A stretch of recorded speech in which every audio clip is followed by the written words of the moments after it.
자, 이어서요. 오늘 작전 들어가 볼 텐데 앞서 이런 얘기 했잖아요. 트럼프의 미운오리 새끼들이 트럼프가 요즘 비난받고 유축되면서 약간 살아날 수 있지 않을까? 이제 그런 주제로 트럼프에게 미도받았던 해상 풍력에 대한 이야기를 해보도록 하겠습니다. 해상 풍력.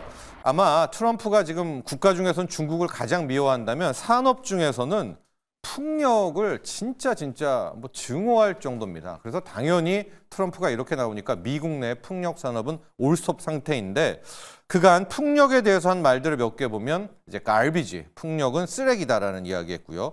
풍력 터빈은 어글리하다, 보기 흉하고 흉물스럽다. 그다음에 풍력의 이거 패널 도는 것 때문에 블레이드 도는 것 때문에 고래들을 죽이고 있다. 진짜 못된 산업이다. 이렇게 이야기를 했습니다. 그래서 정부의 수역, 연방 수역이라고 하죠. 정부가 소유하고 있는 연방 수역 내에서는 해상 풍력은 이제 못한다. 이제 이야기했고요. 또 하나가 풍력 사업자들이 은행에 대출 받을 때 일시적으로 지금 대출을 못 받게 중단 행정명령에까지 사인을 했습니다. 자, 왜 이렇게 해상 풍력을 미워하는지는 모르겠지만 그러면서 아직까지 IRA는 건드리지 못하고 있잖아요. 그래서 뭐 태양광이든 2차 전지, 전기차든 세액 공제는 받고 있는데 그중에서 가장 먼저 꼭 하나만 하자면 풍력 쪽에 지급되는 세액 공제 축소하겠다는 이야기도 하고 있고요. 당연히 이렇게 되니까 글로벌 풍력 기업들은 이제 미국에 아예 들어가지도 않고 있고 속속 미국에 투자하려던 계획들도 글로벌 풍력 기업들이 다 손절을 하고 있습니다. 그 이유가 우리도 그렇지만 풍력은 이 규제가 많아요. 해상을 바다를 들어가기 때문에. 그래서 정부가 도와주지 않으면 인허가도 나오지도 않거든요. 그러니까 이제 대규모 세계적인 기업들이 미국을 다 떠나고 있는데 토탈 에너지라는 기업은 미국의 해상 풍력 앞으로 4년간 안 하겠다는 이야기를 했습니다. 그 4년은 트럼프 임기 내죠. 그다음에 단마크의 웨르스테드라는 기업도 앞으로 2030년까지 원래 잡았던 투자 계획의 4분의 1로 축소를 하겠다라고 이야기를 하고 있습니다. 그러니까 거의 미국에서의 해상 풍력은 끝이다 할 정도의 판이 됐습니다. 당연히 주가는 처참하죠. 현재까지 미국 전체 전력 중에서 풍력이 책임지는 게 한 10%인데 원래 이제 해리스 때만 해도 이게 뭐 28%, 30%까지 커진다 막 이렇게 청사진을 그렸는데 당분간 아마 10%대를 벗어나지 못할 것 같다. 이제 여기까지가 미국 내 해상 풍력에 대한 산업 분석인데요.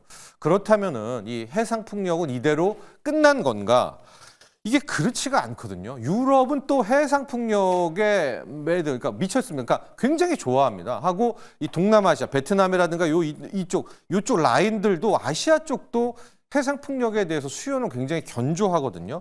그래서 지금 뭐 글로벌 연구소들에서 나온 앞으로의 글로벌 해상 풍력의 시장 규모를 보면 거의 연평균 한 20% 가까이, 19%에서 20% 가까이 성장한다고 이제 계속 나오고 있습니다. 이제 이렇게 되니까 헷갈리죠. 한쪽에서는 미국은 완전히 지금 다 떠난다, 미국은 끝났다라고 하는데 또 다른 쪽에서는 아니야, 풍력 살아있어. 특히 해상 풍력은 살아있어. 유럽과 아시아는 견조해. 지금 표 하나 보도록 할까요? 이게 지금부터 앞으로가 올라가는 거는 거의 기하급수적인 겁니다. 저 표를 보시면 알겠지만 이게 2019년, 20년 코로나 터지고 나서부터 풍력에 대한 관심이 커졌고 그 뒤로 1, 2, 3년부터 풍력 쭉쭉쭉 가다가 이게 해리스가 될 줄 알았는데 트럼프 때문에 지금 정체되고는 있지만은요. 지금 보시면 알겠지만 거의 해마다 2022년 기점으로 연간 19%가 저게 복리로 쌓이는 거 아니겠습니까? 그렇다면은 거의 256기가와트. 많이 보는 쪽에선 2030년에 300기가와트도 예상을 해상 풍력으로 조달을 한다라고 하니까 트럼프가 지금 할 수 있는 게 한 올해 내년까지가 강할 거 아닙니까? 그러면 지금 좀 1, 2년은 미국은 힘들겠지만 유럽은 버티고 있고 트럼프가 힘 빠지고 나면 지금 오히려 저가 매수의 기회가 아닐까 이런 생각을 해볼 수가 있겠고요. 또 하나 최근 터진 게 풍력은 전형적인 금리 인하의 수혜주입니다. 풍력의 성장과 금리는 완전히 반대의 관계인데 지금 보시면 알겠지만 간밤에 미국의 10년물 국채 금리가 4.2%까지 떨어졌고요. 전 세계적으로 지금 금리들이 시장 금리가 먼저 빠르게 떨어지고 있거든요. 그렇다면 이것은 이제 트럼프의 이 풍력에 대한 호재가 될 수 있고 앞서도 얘기했지만 트럼프의 지지율이 좀 떨어지고 있고요. 이 비트코인이 무너지고 있는 게 앞으로도 좀 어둡게 하거든요. 앞서도 잠깐 우리가 얘기했지만 만약에 이게 비트코인이 $70,000 때까지 온다. 미국의 2030 MZ들 비난이 트럼프에게 향할 것 같고 이론적으로 트럼프가 위축이 된다면 그동안의 미운오리 새끼들 그중에 풍력 정도는 다시 한번 기지개를 펼 수 있지 않을까. 특히 우리 한국으로 돌아보면 지난주에 해상풍력특별법이 통과가 됐지 않습니까? 그래서 요재료로 그나마 좀 트럼프에게 받은 미움을 좀 상쇄할 수 있을까라는 것도 볼 수가 있는데 우리의 해상풍력법의 내용은 뭐냐면 그동안에 이제 하려고 하면 민간 사업자가 어족 보호해야 돼. 여기는 군사 작전 지역이야. 어민 배단이요. 뭐 이래가지고 거의 안 했던 것을 일정 부분 기준만 충족하면 이제 빠르게 법으로 이제 산업을 해준다라는 거기 때문에 이제 국내에서도 해상풍력은 상당히 이제 돌아섰다 이렇게 보시면 될 것 같고요. 관련한 기업하면 여러분들 CS 윈드 생각하시겠지만은 그래도 약간 그래 너무 풍력에 올인하지 말자. 그래서 오늘 좀 꼽은 기업은 LS 에코에너지라는 기업을 해상 풍력과 관련한 작전주로 보도록 하려고 합니다.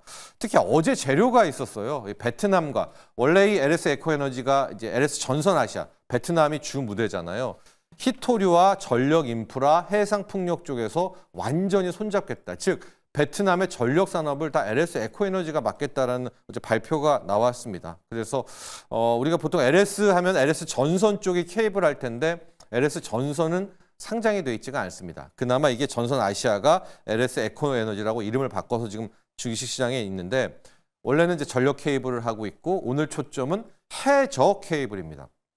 이게 왜 해상풍력이냐면 해상풍력은 이렇게 있고 밑에 하부 구조물 있고 여기서 이 전력을 빼야 되지 않습니까? 송전을 해서 뭐 ESS에 담아야 되는데 해저 케이블 같은 경우에는 이거 함부로 할 수 없는 진입 장벽이 굉장히 높은 전선 기술력이거든요.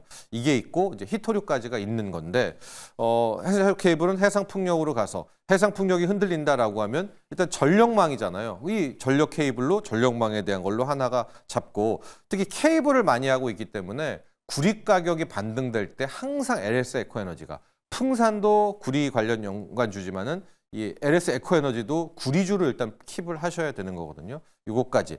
특히 히토류 이슈가 있습니다.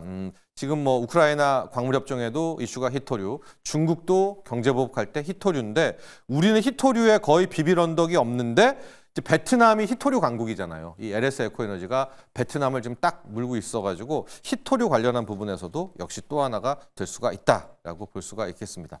중국산 케이블 있잖아. 중국산 해저 케이블은 지금 아예 빠졌어요. 이게 고유 관세 때문에 지금 거의 여기 판에도 못 끼고 있어서 해저 케이블, 해상 풍력 이슈도 여전히 살아있다라고 보면 되고 해상 케이블, 특히 해저 케이블은 해상 풍력에서 갖다 대야 되기 때문에 이렇게 두껍거든요.